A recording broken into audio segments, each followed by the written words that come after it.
तो ओशंस के बारे में देखते हैं। ओशन क्या है, हम सारी वाटर बॉडीज़ के बारे में देखेंगे। सबसे पहले ओशियन, ठीक है। तो ओशन क्या है, सबसे बड़ा और सबसे गहरा जो वाटर बॉडी होती है वो ओशियन ही होती है, ठीक है। उसके बाद ओशियन में सॉल्टी वाटर रहता है, समुद्र में मतलब ओशियन में और सी में, दोनों में, ठीक है। सागर महासागर दोनों में आपका सॉल्टी वाटर रहता है, ठीक है। 5 ओशियंस हैं, आप ऐसे याद रख सकते हो कि मैं पास हो गया या आई पास, ठीक है। तो आई से आपका इंडियन, पी फॉर पैसिफिक, ए से आपका आर्टिक और अटलांटिक, एस फॉर साउदर्न, ठीक है। तो या फिर सदर्न बोलते हैं। ये सारे आपके ओशियंस हैं। पैसिफिक ओशियन इन सभी में से सबसे बड़ा ओशियन है, ठीक है। उसका सब डीप पॉइंट अगर पैसिफिक ओशियन का देखें तो वो है मरीना ट्रेंच। आर्टिक ओशियन है, ये ज़्यादातर आइस से कवर्ड होता है, कब, विंटर्स में, क्योंकि यहाँ पर धूप नहीं पड़ पाती है। उसके बाद अगर अटलांटिक ओशियन देखें तो ये सेकंड लार्जेस्ट है, ठीक है। सबसे बड़ी जो वेव्स बनती हैं ओशियन में उन्हें हम सुनामी बोलते हैं। यहाँ पे कई क्रिएचर्स पाए जाते हैं, आप इनको काऊ से याद रख सकते हो, काउज, ठीक है। सी फॉर आप याद रख सकते हो क्रैब्स जो केकड़े होते हैं, ओ से आप याद रख सकते हो ऑक्टोपस, डब्ल्यू से वेल, एस से शार्क और डी से आप याद रख सकते हो डॉल्फिन्स, ठीक है।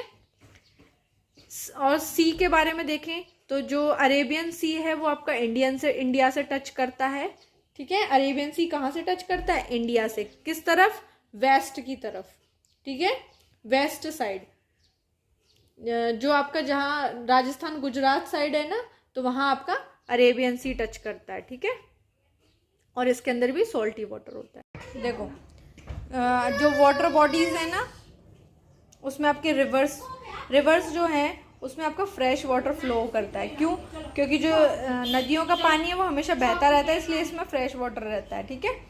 अब सोर्सेज मतलब नदियाँ आती कहाँ से हैं, उनका उद्गम स्थान कौन सा है, कहाँ से निकलती हैं, या तो वो माउंटेन से निकलती हैं या हिल्स से निकलती हैं, ठीक है।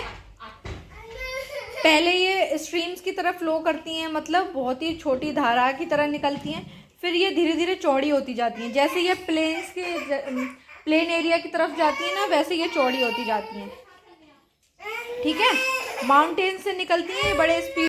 तो जो रिवर्स हैं वो पहले स्ट्रीम की तरफ फ्लो करती हैं, मतलब जो स्पीड से निकलती हैं माउंटेन से, है ना। जब स्पीड से निकलेंगी तो वो स्ट्रीम की तरह होंगी, मतलब तेज धारा की तरह होंगी, फिर धीरे धीरे ये चौड़ी होती जाती हैं जब ये प्लेन एरियाज में एंटर कर जाती हैं, ठीक है। और ये रिवर्स जो हैं ये कहाँ जाके एंड होती हैं, या तो ये ओशन में या सी में या फिर लेक में एंड होती हैं, ठीक है। तो 2 टाइप की रिवर्स होती हैं, या तो स्नो फेड होंगी या फिर रेन फेड होंगी। जो स्नो फेड रिवर्स होंगी वो आपके बर्फ़ के पिघलने की वजह से बनती हैं, और जो रेन फेड वाली रिवर्स हैं वो आपके बारिश के पानी बहने की वजह से बनती हैं। जैसे कि गंगा है वो ग्लेशियर से बहती हुई आती है, ठीक है, गंगोत्री ग्लेशियर से। और तापी और नर्मदा है ये आपकी बारिश के पानी की वजह से ये नदियां बनती हैं, ओके।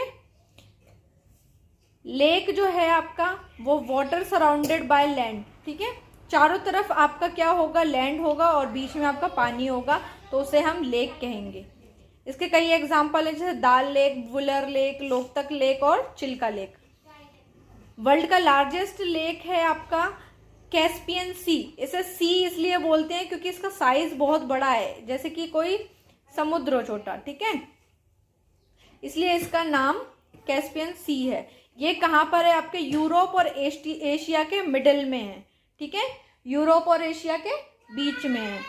उसके बाद बे क्या होता है, बे होता है आपका इनलेट, मतलब लैंड, ये आपका ओशियन को कनेक्ट करता है बाय इनलेट ऑफ लैंड, मतलब जहाँ पे आपकी लैंड की एंडिंग होती है वहाँ से आपके एक ओशियन को कनेक्ट करता है, ठीक है, इसीलिए इसे क्या बोला जाता है, बे बोला जाता है। इसका एग्जाम्पल है जैसे बे ऑफ बंगाल। स्ट्रेट क्या होता है, स्ट्रेट होता है नैरो चैनल होता है जो 2 लार्ज वाटर बॉडीज़ को ज्वाइन करता है, या तो वो 2 समुद्रों को ज्वाइन करेगा, ठीक है, या फिर वो महासागरों को ज्वाइन करेगा। जैसे कि कई स्ट्रेट है आपका तमिलनाडु से श्रीलंका को जो ज्वाइन करता है वो है जैसे पाल्क लेक, ओके, या फिर पार्क लेक भी बोल सकते हैं, पार्क स्ट्रेट भी बोल सकते हैं। ओके, सॉरी, पार्क स्ट्रेट है। ओके,